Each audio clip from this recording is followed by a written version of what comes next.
Listen, it does not matter what you know. It matters what you can do. If you can't control your emotional states, you effectively know zero. Think about it. When you feel like crap, you speak crappy things. When you feel like crap, you make crappy decisions. But when you feel great, you speak great. When you feel great, you make a lot better decisions. That, at the end of the day, makes all your great concepts actually executable. Again, it does not matter what you know conceptually. It only matters what you can do. And last, before I have a nice little video for you here, listen very carefully. If you're in your 30s, 40s, 50s, or even older, and you're having a little bit of a hard time, I want to tell you something very, very important. A lot of people might tell you in this life to be yourself. Let me be the first person to tell you being yourself is not good enough. You want to be your best self. But how would you be your best self without the very best tools? And how would you learn those very best tools without the very best people actually backing up your efforts? That doesn't even make sense. So in this life, if you want to have the best chance to shift the odds in your favor, get the very best people backing up your efforts. And it's not hard to know whether you're speaking to them. Anybody who really, truly, truly knows what they're doing would have no problem at all committing to a very specific graduation date. And that's exactly what I do. Again, Lance McKell, Refocus on Happiness. Hope you enjoyed the video. Speak to you soon.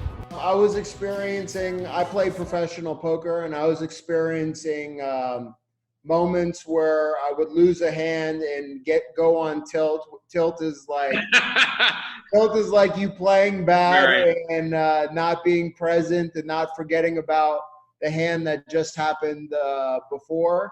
So I think with work, it was like overall presence, energy level, not allowing the other people at the table, the other people in the casino to become energy vampires and zap my energy.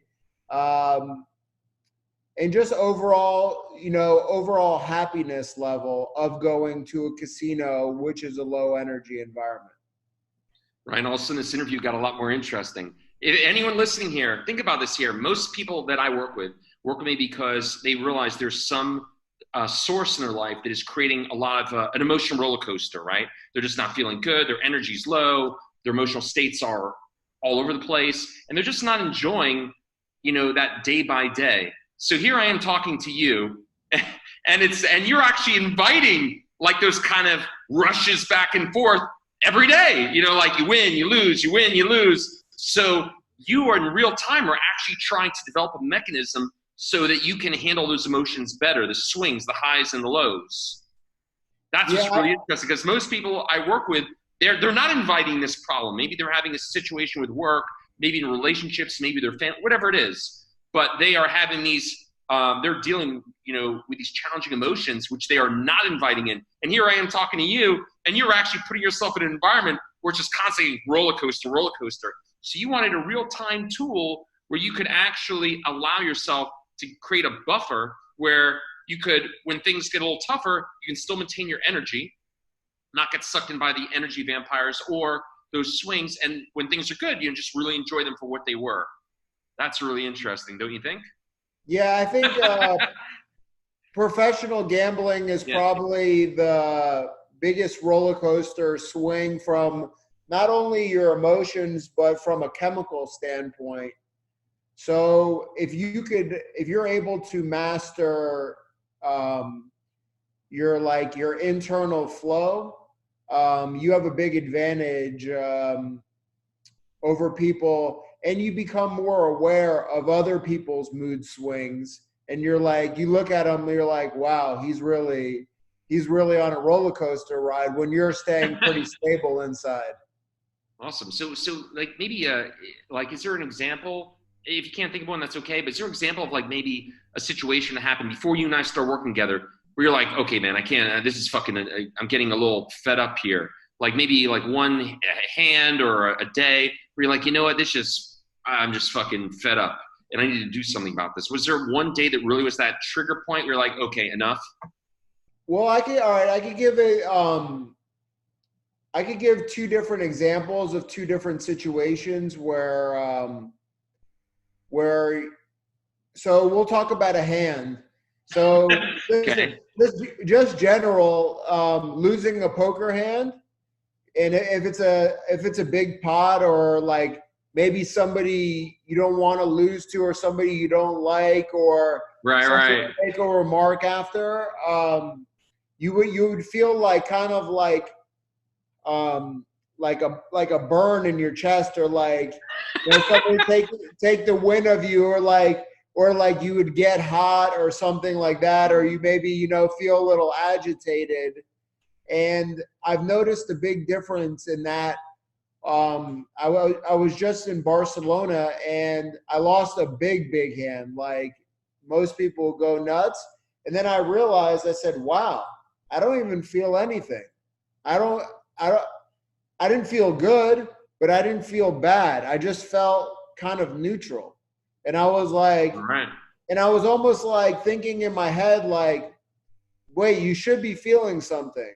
And then I was like, but I'm not feeling anything. And then I just went on with the game and I stayed composed and just played my game and had a good result.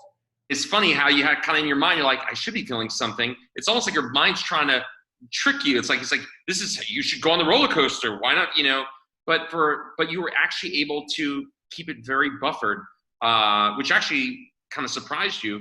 But that was a result after the program. What was it like before the program? What was an example of, like, you know, just like, fuck you, and you go on tilt and you just like kind of, you what was it like before, where you're like, okay, I'm just tired of these emotions getting the better of me? What was that example? Because I think for people, they'd like to hear the example of like what it was before you did the program. So before the program, I wasn't like a complete mess, because I'm, you know, a pretty good player, and I did yoga before the program. But you just feel that, like, with me, it's not like, it's like a 30% rage kind of. You just feel high, you feel like a little flustered, and you're not playing optimally after the situation. So and if it's like somebody you didn't want to lose a pot to, like, I would go after them and try to, you know, show them a bluff, or, you know, just not play the game, not play a winning strategy after. And you'll talk to a million poker players and they'll say, oh yeah, I don't tilt, I don't get off my game. But that's a complete lie. Everybody's human, and it's just the human emotion, the human reaction. I was more involved in that. I don't know how to exactly explain it, but I was more emotional. After I would lose, I was 10 times more emotional than I am now. Gotcha. So, okay, maybe this will make it very practical here. You're on a roll, right? The last thing you've been telling me, you've been doing really well. Yeah, I've been doing pretty good. As far as if you were to say percentage wise, how much better you're doing now, the new you, and be conservative, actually, like, you know what, probably at least blah blah blah, like percentage wise, how much percentage better do you think you're doing as far as actual income, as far as being able to, bottom line, make a little bit more money on the poker table? Basically, because you're this new you that's more centered. I would say my game is 3 times better, and percentage-wise, I would say I'm probably making 50% more. 50% more. Because I'm more present. I'm not going on tilt, and I enjoy being at the table more, because I understand all the different characters now, and Right. And I don't take things as seriously anymore. You know, it's you're playing a game, and I treat the environment as a game also. Gotcha. So one last question on that one then. Without going to price, you know what the price is for the program. You and I both know it's not the cheapest thing in the world, but it's not the most expensive either. But let me ask you this here. Would you say in a practical, tangible way, would you say you've gotten your money back as far as how you're able to show up on the tables and the way you're gambling? As far as your efficiency with your day by day making money, do you think you got your money back? Oh, 100%. With me, it's a little different because my mental state is correlated to my profit. So with me, I mean, I would have paid 5 times as much for the course. Good. Okay, awesome. Hear that, everybody, 5 times. And again, it's not cheap. We're not going to pricing here, but you get your money. You get your money's back, because most people when I start working with them, they're showing up as a shell of themselves, like what you were experiencing before. And when they're able to unleash themselves and really engage and be in control of those emotions, it's like I always tell people, like, the 2 most valuable resources in your life are 2 things: your emotional states and your energy. If your energy sucks, you have no fuel in the tank. And if your emotions are crazy, well, then you want to sleep in all day, or you're just not engaged. So that shell of you is not going to show up and produce the same level, the version of you that you are now can. So it's like I tell people, I'm like, if you don't do this, you're kidding yourself. You're paying for it indirectly, maybe not directly, maybe you're not paying a paycheck, but you're paying by not being the version of you could be, that would be making a lot more money, a lot more engaged in life, et cetera, et cetera. I always like to get people away from the Bandaids. Anything that doesn't focus on emotional states and energy, for the most part, is a bunch of nonsense. It's like for example, any kind of concept like, oh, you just need to love yourself. What the fuck does that even mean? How do I actually put that into practice? What do I do with this concept? Like, so I'm not saying that, specifically for you, but I'm just giving you an example. What kind of other stuff did you try where you're like, okay, it's good information, but I can't really do anything with it? All right. So I went to a couple therapists. Okay. One therapist said, there's nothing wrong. You're perfectly fine. And another therapist, she had insightful things, but it wasn't action based. So she would say, like, you need to be more present, but wouldn't give me tools how to become more present, or wouldn't that's good stuff. That's a classic one here. In our program, the program you did with me, do you not have real practical tools, real-time tools you can do to deeply root yourself in the present in a very real way? You have those now? Yes, 100%. Awesome. And that's a fucking difference. I tell people all the time, it's like everyone talks these generalities. Love yourself, be more present, be in the now, da, da, da, da, da, da. How the fuck do I do that? How do I get more present? How do I ground myself? How do I get more, how do I do these things in a practical way? And again, they might mean well, but if you can't actually do it, because it's not what you know, it's what you can do. And that's an awesome example. Everyone loves to say these kind of generalities. You need to get more present. You're just getting distracted. Great. Help me fucking undistract myself. What the fuck do I need to do? Give me a 1, 2, 3, 4, 5 step system. But now you have those systems. You have specific, and they're not hard, right? They're not complicated. No, it's just they're not hard at all. It takes dedication, especially in the beginning. Mm-hmm. But no, they're not. It's probably a 7th grader education level. Right. Can do it, and it just takes, I think what a big part of your program is you instill discipline by doing it every day. It's awesome. So now you have some practical things even a 7th grader can do. And I know I kind of loaded you up. And were you surprised? Were you surprised how intense the program was as far as how much content I threw at you? I mean, like, I had a lot of videos I had you watch. You and I talked a lot. There was even though now the tool itself is simple, and it's very important for people to understand, it's not a complicated tool. The complexity is in the execution. I held your hand essentially and made sure you understood why we're doing what we're doing, and made sure all the parts are there so you could execute. But now that you got it, it's not complicated. Yeah, no, it's not complicated at all. I think it's like binding those thoughts to understanding that that it's real. Like, a lot of people know, like, being present is positive. You should be present, but not most people know how to get here. Like, right now, I'm fully engaged in this video chat, and probably before your course, I wouldn't have even done this video chat. I would have figured out some excuse to get out of it. But I was just like, before, like, I wasn't like, I'll be honest, I wasn't like this is my most favorite thing to do today. But I was like, Lance helped me out a lot, and just have fun with it. And that's what I'm doing right Ryan, I'm gonna miss you, my friend. That was a good answer. Good stuff, man. Okay. Let's see here. So let me add, okay, this is important for people here. Now, again, I want to make sure everyone understands. Ryan, can you just touch on this real quick? Was this fucking hard work? Did I push you? Were we on the phone a lot? I mean, was there a lot? I mean, I required a lot from you. I want everyone to hear that because I always make sure people understand this ain't no fucking magic trick. It's a serious program. You're working me like every day in the brain gym. You and I have a lot of interactions. Can you tell people this was not easy in your own words? Tell people how not easy this was and just give them an idea of the kind of commitment that was required. Yeah, it's every day. So you got to be ready every day.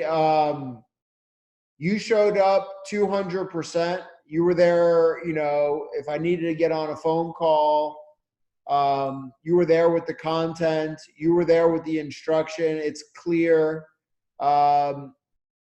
And then it just turns out to how bad do you want it? It's not physical strength. It's just mental strength. And I think that's a big thing with the course. You start to believe like, wow, I do have mental strength. I can push a little harder. And that's what I think the progression will go on for life, is because when you're having a tough time, I'll give an example. Yesterday, I'm watching NFL football and I'm obviously gambling on the game. And then the manager changes the TV and he's like, another customer at the bar. I've been watching the game for 2.5 hours. And the manager's like, this other guy comes here all the time, wants to watch horses. So I'm like, so my first initial reaction was be like, fuck that shit. I've been watching the game for 2 hours. But then I understood I took a step back and understood what was going on. And I understood that I probably could argue with this guy for the next 5 minutes and get him to change the horses back to the football. Mm-hmm. But then I said to myself, is it really worth it? Is that 5-minute argument where it's going to mess up my energy state or mess up my flow with my family worth it? So I just said, it's not worth it.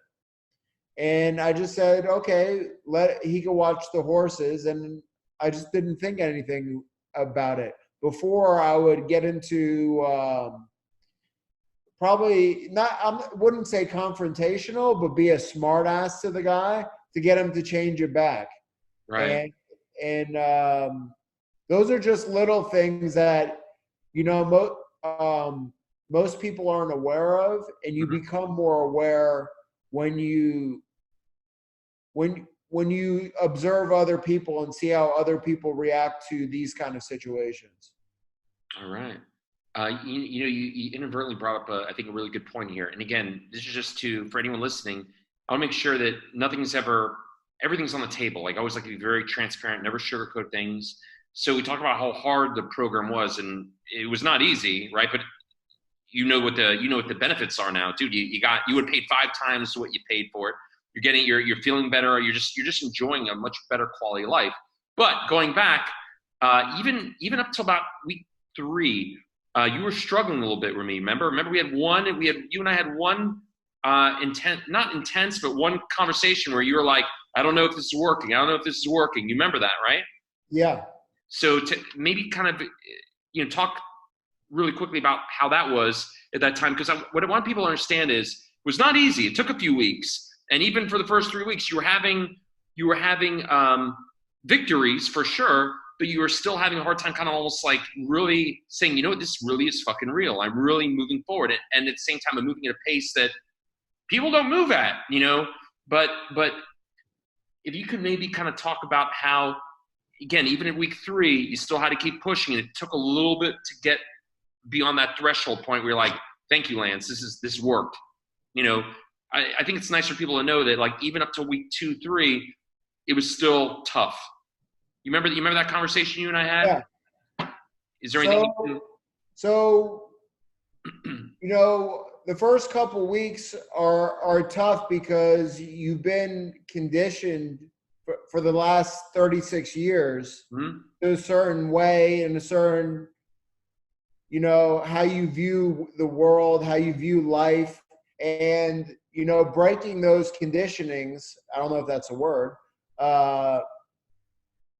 Breaking that, by the third week, I was just like, this shit's not working. Fuck this shit. But then you realize some of those days after, you're having little breakthroughs, and you just realize, like, wow, it might be only 1% better than I was before, but I'm still 1%. And then, you know, maybe a week later you're 2%, maybe in the next week you're 10%, but you steadily increase your capacity to get better. And I think that's the hard work is believing in yourself that it'll work, and believing in your process. To me, that was the hardest work. But what you said is really great, though, because I always want to make sure people understand it's a process. You have to just have a little faith and stay the course. And, you know, I'll show, and you knew, I mean, I showed up and did what I had to do to keep you on track. So now, after we got past that blip, which we had one, and that's okay. I have those with a lot of people where we have a moment of like, is this really working? Blah, blah, blah. It's like they've been living, people need to understand, they've been living a certain way their whole life. And all of a sudden, they're like this big cruise ship, and we're trying to change, you know, the steering, the trajectory. Takes a little something. When you've been living a certain way for 10, 20, 30 years, it's going to take a little bit to fucking move that ship a little bit. And people have to understand that. So with you and I, you know, around week 2 or 3, you were like, God, on the big fucking ship, is it really moving? Yeah. But it took, we had a conversation where you really started recognizing, holy shit, yeah, maybe it's a little bit here. Maybe it's a little bit here, but it is moving. The ship is moving. And I can now see that, right? And so we kept pushing. Here's my question for you. Now, so many weeks later, and I want you to be conservative. Don't overdo it here. What percentage better do you think you are now? First, the version you were before we started. Now, what percentage do you think you are better? I think I'm 2.0. So I think if I was 1.0, I'm 2.0. So and I think does that mean 200%? Like double? Yeah, double. Okay, that's a fucking big percentage, everyone. So in the beginning, it might have been like 1, 5, 10, but eventually you got some momentum behind you. And then it's like, holy shit, that's when you really started moving faster. And as you know, like a rocket ship taking off, right? Most of the fuel is in the takeoff. But once you get going, you're fucking going. So it took a little bit. And I always want to make sure people understand that. You've been living a certain way for 5, 10, 20, 30 years.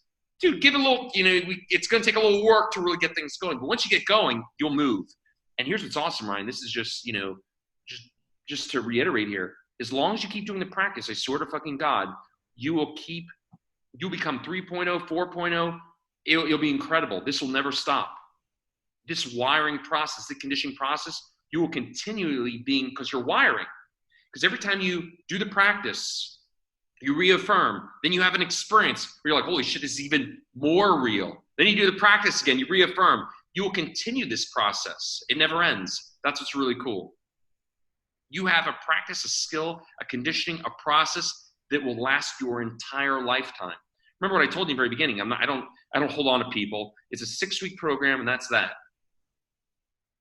Right? And as you know, I always make sure everyone's set that they know I'm always accessible for the long term, but this will continue for you. And now you got some real momentum. That's what's fucking incredible. That's even more of a reason for you to keep doing what has been laid out. Isn't that fucking cool? That is.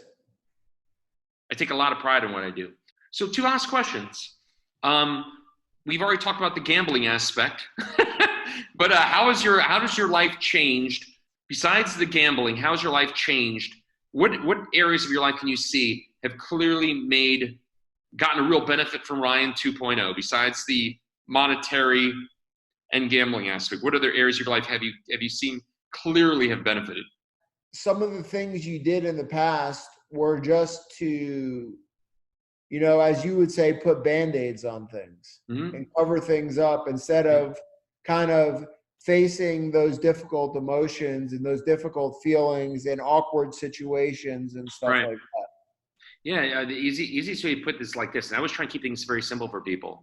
It's like, if you won the fucking lottery and then someone cuts you off on the road, you don't care. Why would you care if you just won $10 million in the lottery? Doesn't matter. All of a sudden you're like, well, maybe I feel bad for them. They probably have someplace to go that they probably don't want to go to. It's like when you feel really good, then you don't resort to other things. Most people today, it's not really their fault, but most people are more concerned with money, status, excitement. They're concerned with the complete nonsense.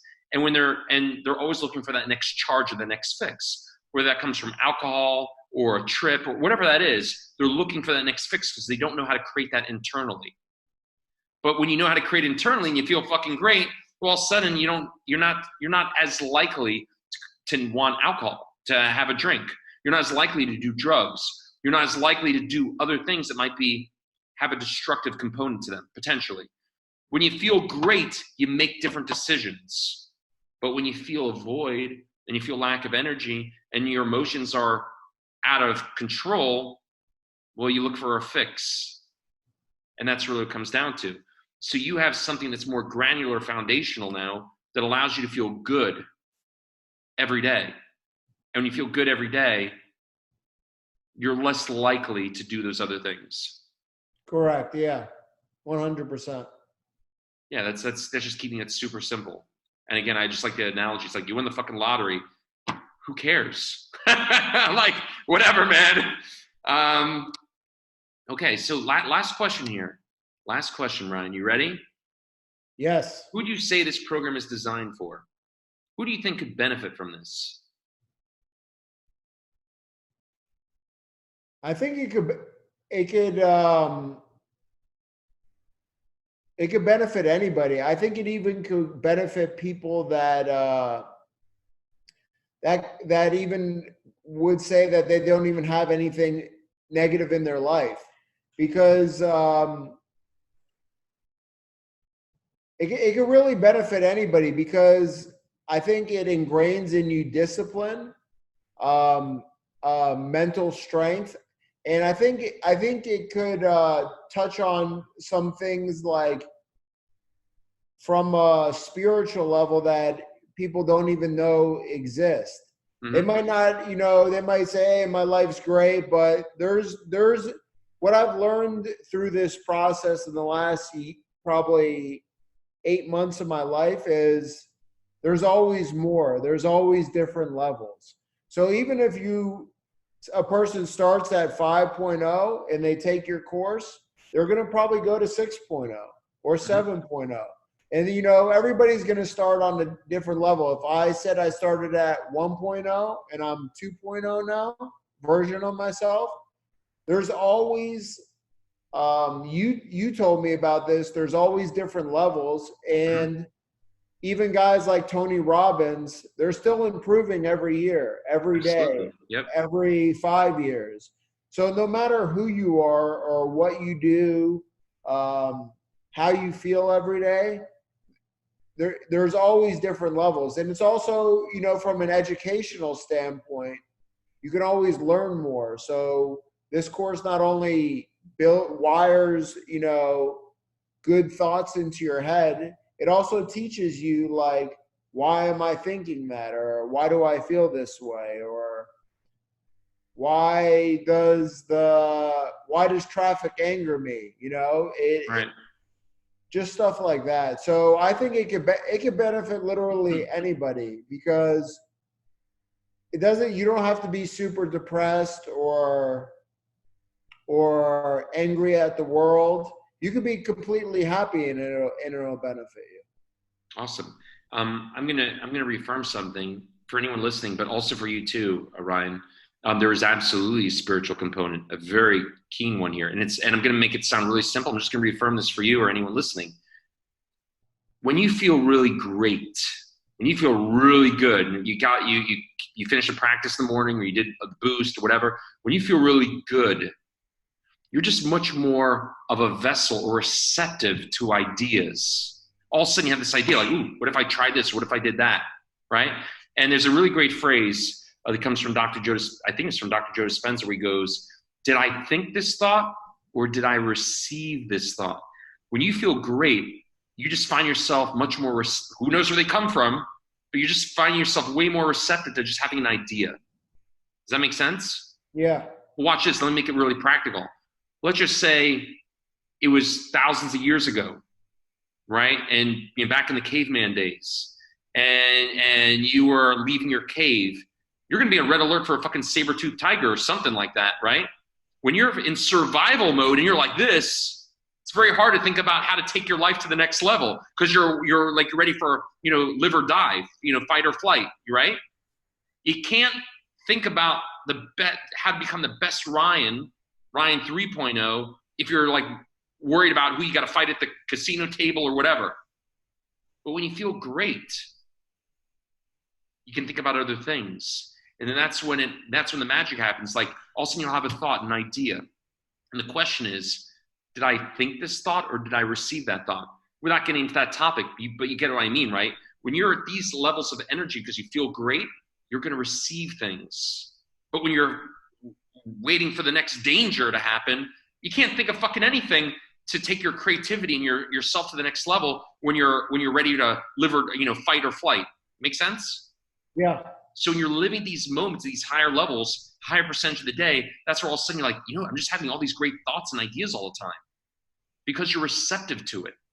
There is absolutely a spiritual component to what we're doing here in a very practical way.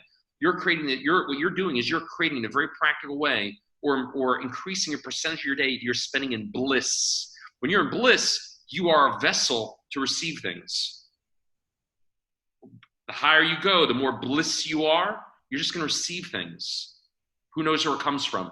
And you don't even need to know where it comes from. All you know is it's very fucking obvious in a practical way. When I'm feeling great, I'm just coming up with all types of ideas all throughout the day.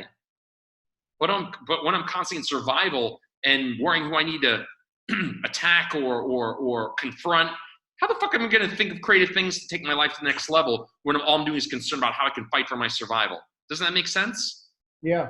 There's absolutely, in a very practical way, a very spiritual component to what you're doing, what you learned with me. And every day you do this, you become the vessel.